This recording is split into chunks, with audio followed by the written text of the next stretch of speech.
Assalamu alaikum. Many other Americans have Muslims in their families or have lived in a Muslim majority country. I know because I am one of them. But my father came from a Kenyan family that includes generations of Muslims.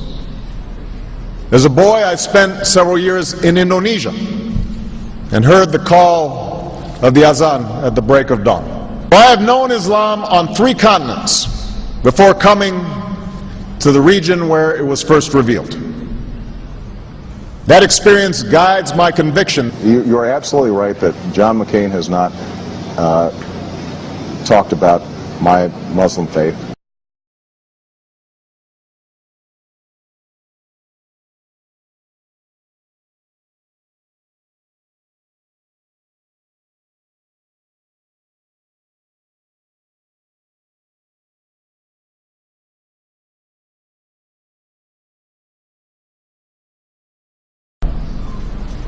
As the Holy Quran tells us, the Holy Quran teaches that, the Holy Quran tells us, and the Holy Quran also says,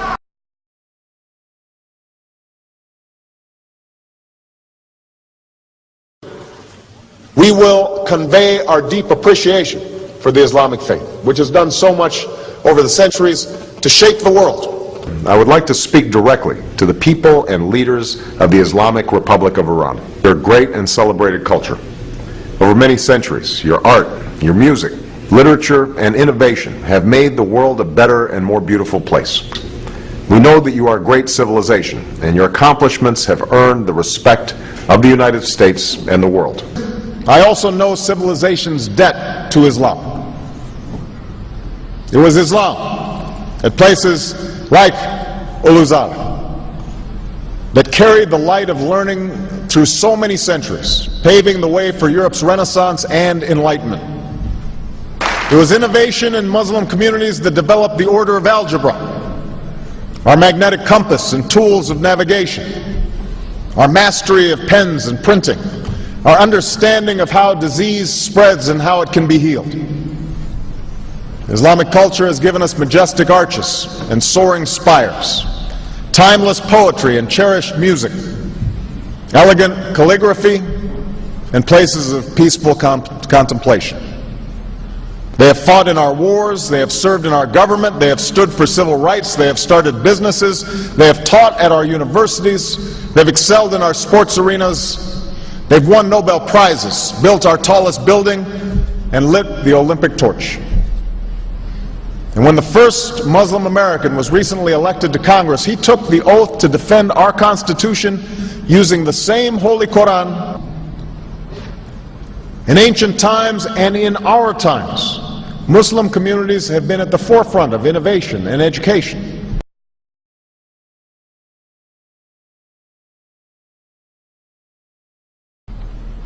Islam is not part of the problem in combating violent extremism. It is an important part of promoting peace. The enduring faith of over 1 billion people is so much bigger than the narrow hatred of a few. In the United States, rules on charitable giving have made it harder for Muslims to fulfill their religious obligation. That's why I'm committed to working with American Muslims to ensure that they can fulfill zakat. It is important for Western countries to avoid impeding Muslim citizens from practicing religion as they see fit. And I consider it part of my responsibility as President of the United States to fight against negative stereotypes of Islam wherever they appear.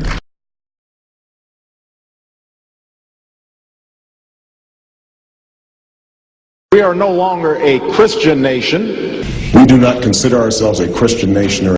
The United States has been enriched by Muslim Americans. Since our founding, American Muslims have enriched the United States. Islam has always been a part of America's story. There is a mosque in every state in our union, and over 1,200 mosques within our borders. You know, one of the points I want to make is that if you actually took the number of Muslims Americans, we'd be one of the largest Muslim countries in the world. Let there be no doubt, Islam is a part of America.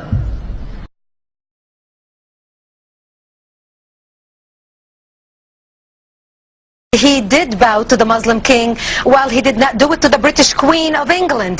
And by bowing, he showed the world that I am subservient. I do bow down to you as a Muslim king, something no other president has done with Saudi Arabia. The Saudi king is his peer.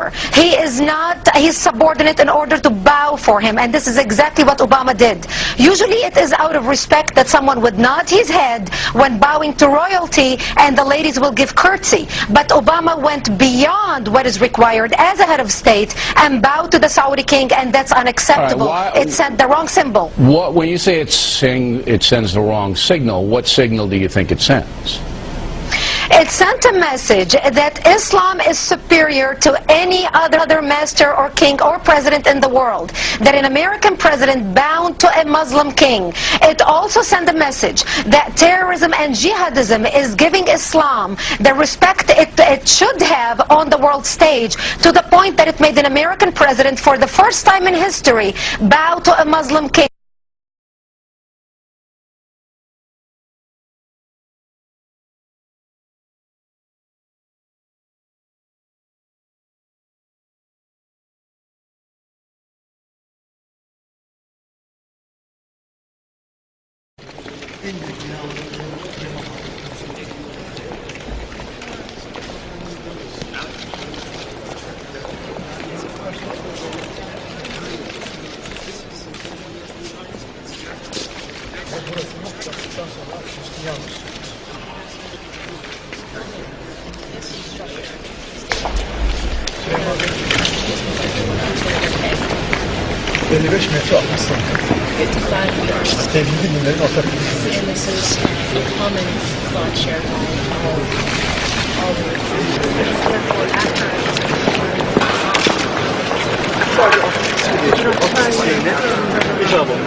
Presidential candidate Barack Obama is trying to change political fashion. He gave a speech in Iowa City today, and he wasn't wearing an American flag pin. Those pins have become synonymous with politicians since 9/11. Obama says he doesn't like how the pin has come to represent patriotism in America.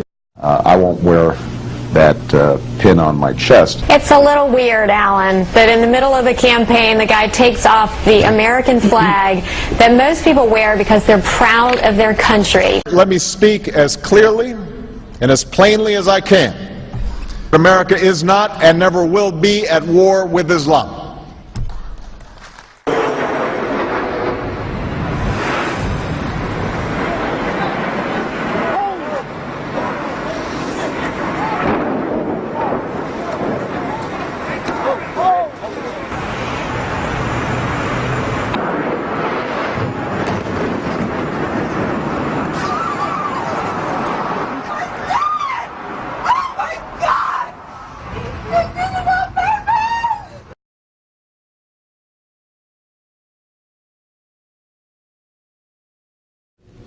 Thank you. And Eid Shoma Mubarak.